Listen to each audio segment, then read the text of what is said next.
26 जुलाई 2023 को इस साल देश 24वां कारगिल विजय दिवस मना रहा है। यह कारगिल युद्ध के वीर बहादुरों के साहस और बलिदान ने इस ऑपरेशन में भारत को विजयी बनाया था। इन 24 सालों में कारगिल युद्ध से जुड़ी कहानी कई बार दिखाई और सुनाई गई है। इस युद्ध में भारत के जीत की दास्तां तो सबको पता है, लेकिन इस युद्ध से पाकिस्तान को क्या हासिल हुआ, ये बहुत कम ही लोग जानते हैं। नमस्कार, मैं उमेश कुमार झा और आज की इस वीडियो में आपको मैं उस युद्ध के उस पहलू को बताऊंगा जो आज तक आपने नहीं सुना हो। तो बने रहिए इस वीडियो के अंत तक मेरे साथ और देखिए पूरी वीडियो। भारतीय इतिहास में 26 जुलाई बहुत ही गर्व का दिन होता है। इस दिन भारत ने टाइगर हिल पर भारतीय झंडा लहराकर पाकिस्तान को धूल चटा दी। इस दिन देश के उन वीर जवानों के बलिदान को याद किया जाता है जिन्होंने बिना किसी की परवाह किए अपनी जान की बाजी लगा दी थी। इतना ही नहीं, बल्कि 60 दिनों तक चले इस युद्ध में न जाने कितने ही जाबाजों ने अपनी बहादुरी और साहस का प्रदर्शन करते हुए दुश्मनों की सेना का डटकर सामना किया था। कई लोग शहीद हो गए थे। इस युद्ध को लेकर कई किताबें छपी गई है जिनमें कुछ ना कुछ नया मिल ही जाता है। भारत के खिलाफ पाकिस्तानी की प्लानिंग, भारत का डट कर टिके रहना, लंबे संघर्ष के बाद जीत पर अपना नाम दर्ज करना, हर किताब में नए किस्से, कहानी, नई साहस की दास्तान, नए गवाह नजर आ ही जाते हैं। आज की इस वीडियो में हम किताबों के उसी कुछ अंश को देते हुए आपको बहुत सी बातों के बारे में बताएंगे जो आपने नहीं सुना होगा, यानी कि इस युद्ध से पाकिस्तान को क्या फायदा हुआ, उस पहलू को मैं आपको बताऊंगा। उन्हीं किताबों में से एक है नसीम जहरा की from Kargil to the coup, event dates to Pakistan. किताबों में बहुत ही ऐसी बात बताई गई है जिससे बहुत कम ही लोग रूबरू हैं। दरअसल उस युद्ध से पहले की प्लानिंग, युद्ध के दौरान हुई हलचल और दोनों देशों की दशाओं और दिशाओं को लेकर खुलकर बताया गया है इस किताब में। इस युद्ध में भारत की जीत की दास्तां तो सबको पता है, लेकिन बहुत लोगों के मन में यह सवाल होता है कि इस युद्ध से पाकिस्तान को क्या हासिल हुआ था, उसने यह युद्ध छेड़ के क्या हासिल किया, या वो क्यों ये युद्ध छेड़ा, क्या हासिल हुआ। दरअसल 8 मई 1999 को जब पाकिस्तान की 6 नॉर्दर्न लाइट इन्फेंट्री के कैप्टन इफ्तिखार और लांस हवलदार अब्दुल हकीम 12 सैनिकों के साथ कारगिल की आजम चौकी पर बैठे हुए थे, उसी दौरान उन्हें कुछ भारतीय चरवाहे नजर आए। इस दौरान उन्होंने सोचा कि इन चरवाहों को बंदी बनाया जाए, लेकिन फिर उन्हें लगा कि अगर इन्हें बंदी बनाया गया तो ये उनका खाना खाएंगे और इनके पास वैसे भी खाना कम ही था। जी हाँ, उनके पास खाना पहले से कम था, अगर वो बंदी बनाते तो चरवाहे भी खाना खाते। इसके बाद उन्होंने इसे नजरअंदाज कर दिया, लेकिन कुछ देर बाद वही चरवाहे अपने साथ भारतीय सेना के 6-7 जवानों को लेकर आए। इसके बाद वह एक लामा हेलीकॉप्टर उड़ता हुआ आया और वह इतना नीचे उड़ रहा था कि पायलट को पाक कैप्टन इफ्तिखार का बैज साफ साफ नजर आ रहा था। यही वो पहला मौका था जब भारतीय सैनिकों को पता लगा कि पाकिस्तानी सैनिकों ने कारगिल की ऊंची ऊंचाइयों पर कब्जा जमा लिया। इसके बाद भारतीय सैनिकों की तरफ से हेलीकॉप्टर से फायरिंग की जाने लगी, लेकिन जब पाकिस्तानी सैनिकों ने हेडक्वार्टर से परमिशन मांगी, अपने पाकिस्तानी सैनिक हेडक्वार्टर से परमिशन मांगी तो उन्हें मना कर दिया गया।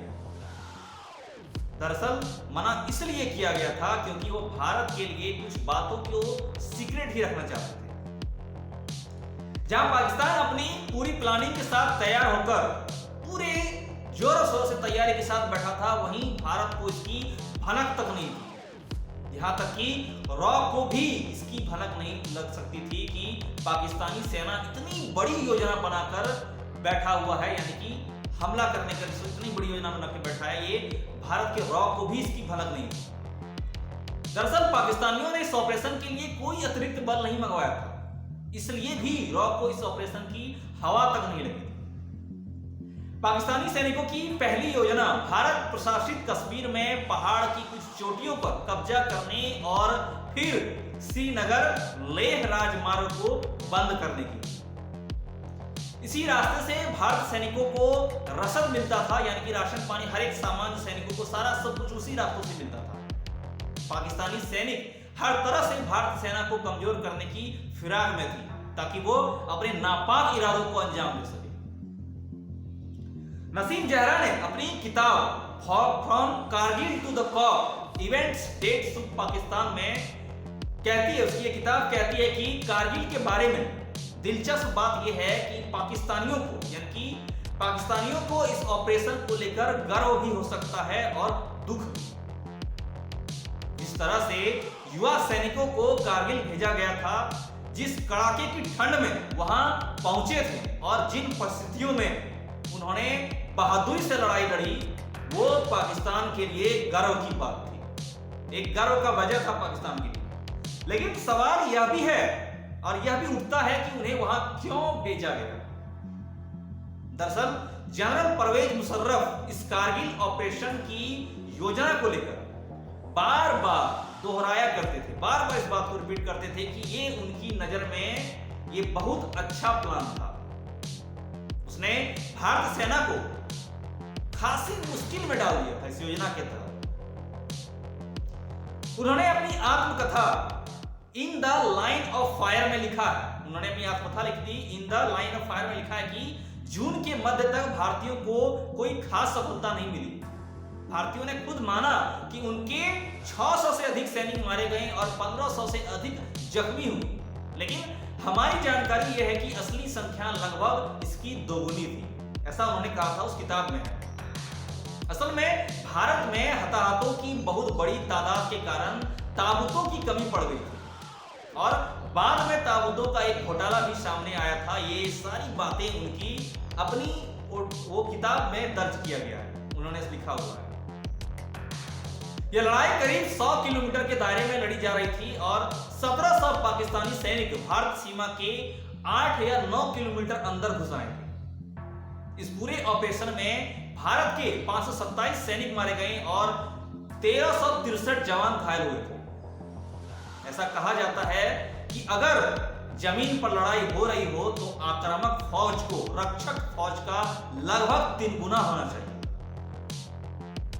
लेकिन वहीं अगर ये लड़ाई पहाड़ों पर हो रही हो तो ये संख्या 9 गुनी होनी चाहिए, ऐसा कहा जाता है। वहीं कारगिल युद्ध के दौरान पाकिस्तानी सैनिकों की पोजीशन को देखते हुए माना जा रहा था कि एक पाकिस्तानी सैनिक से निपटने के लिए 27 जवान भेजे जाने थे, 27 जवान। भारत सैनिकों को लग रहा था कि वो इस युद्ध को अपने अनुसार सुलझा लेंगे, आसान समझ रहे थे और उन्होंने राजनीतिज्ञों को सूचित नहीं किया था। हालांकि कुछ समय बाद जब मुद्दा बढ़ता गया तो ये देश के हर व्यक्ति तक पहुंचने लगा, हर व्यक्ति इस बात को जानने लगा, इसकी खबर रखने लगा। जब भारत नेतृत्व को इस युद्ध के बारे में पता लगा तो उनके पैरों तले से जमीन खिसक गई। भारतीय प्रधानमंत्री, उस समय के तत्कालीन प्रधानमंत्री अटल बिहारी वाजपेयी ने पाकिस्तानी प्रधानमंत्री नवाज शरीफ को फोन लगाया उस समय। पाकिस्तान के पूर्व विदेश मंत्री खुर्शीद महमूद कशूरी अपनी आत्मकथा, इस बात का जिक्र करते हुए उसकी अपनी आत्मकथा में, जिनका नाम है neither a hawk nor a dove, Khurshid Mahmud Kasuri अपनी आत्मकथा नीदर अ हॉक नॉर और डम में लिखते हैं कि वाजपेयी ने शरीफ से फोन पर शिकायत की थी कि आप लाहौर में मुझसे गले मिल रहे हैं और कारगिल पर कब्जा कर रहे हैं। तब नवाज शरीफ से कहा कि उन्हें इसकी बिल्कुल भनक नहीं है। नवाज शरीफ ने कहा कि हमें उसकी बिल्कुल भनक नहीं है। परवेज मुशर्रफ हमेशा से कहते रहे कि अगर पाकिस्तान के राजनीतिक नेतृत्व ने उनका उस समय साथ दिया होता तो आज युद्ध की कहानी कुछ और होती, यानी कि उसके अनुसार ये युद्ध पाकिस्तान जीतता।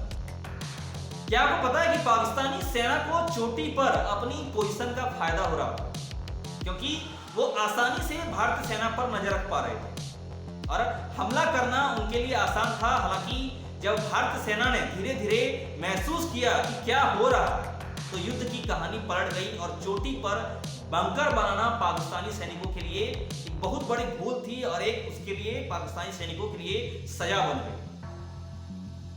वहीं लेखक नसीम जहरा ने अपनी किताब फ्रॉम कारगिल टू द खौफ इवेंट्स डेट्स ऑफ पाकिस्तान में कहा कि कारगिल की पहाड़ियों से नीचे उतरते पर, जब कारगिल की पहाड़ियों से नीचे उतरने पर भी पाकिस्तान को भारी नुकसान उठाना पड़ा था। उन्होंने बताया पाक सैनिकों के लौटने के लिए कोई सड़क या फिर वाहन मार्ग नहीं थे, ना ही वे एक दोस्ताना वातावरण बचा था कि वो रास्ते से वो आ सके थे जिसके जरिए वो वापस आ जाते। ऐसा वातावरण भी नहीं था। पहाड़ों की 16 से 18,000 फीट की ऊंचाई से लौटना बहुत मुश्किल और खतरनाक था। युद्ध बहुत कम समय के लिए, लेकिन यह भीषण तरीके से लड़ा गया। इस युद्ध में भारतीय वायुसेना और बोफोर्स तोप के ने शामिल होकर कारगिल युद्ध की सूरत ही बदल डाली। वायुसेना लगातार पाक सैनिकों पर हमला लगातार करती रही और हवा में रहकर बम और गोलियां बरसाने लगी, लेकिन पाकिस्तानियों की ओर से कार्रवाई करने के आदेश नहीं दिए जा रहे थे। बोफोर्स तोपों ने पहाड़ की चोटियों के छोटे छोटे टुकड़े कर दिए और भारतीय वायुसेना ऊपर से लगातार बमबारी कर रही थी। पुस्तक के अनुसार नसीम जहरा इन्हें गलत मानती है। पुस्तक के अनुसार जो लोग सोचते हैं कि इस युद्ध से कश्मीर के मामले में पाकिस्तान को फायदा पहुंचा, उनका कहना है कि युद्ध के तथ्य इस बात का समर्थन नहीं करते हैं। युद्ध के तथ्य इस बात का समर्थन नहीं करते हैं कि पाकिस्तान को फायदा हुआ हो। तथ्यों के मुताबिक यह पाकिस्तान की एक ऐसी गलत चाल थी कि पाकिस्तान को सालों तक बातचीत की प्रक्रिया फिर से शुरू करने की कोशिश करनी पड़ी। भले ही भारत ने साल 1971 और सियाचिन किया हो, पर कारगिल युद्ध का पाकिस्तान का फैसला बहुत गैर जिम्मेदाराना था। इसने पाकिस्तान की छवि को नुकसान पहुंचाया, ऐसा उन्होंने अपनी इस पुस्तक में लिखा था। हालांकि नसीम जहरा का मानना है कि कोई भी नुकसान या लाभ स्थायी नहीं होता। देशों को अपनी नीतियों की समीक्षा करने के लिए अवसर मिलते हैं, वो उसकी समीक्षा करके उन पर सुधार कर सकते हैं। आज की इस खास पेशकश में फिलहाल इतना ही। हमें इजाजत दीजिए। जय हिंद, जय भारत।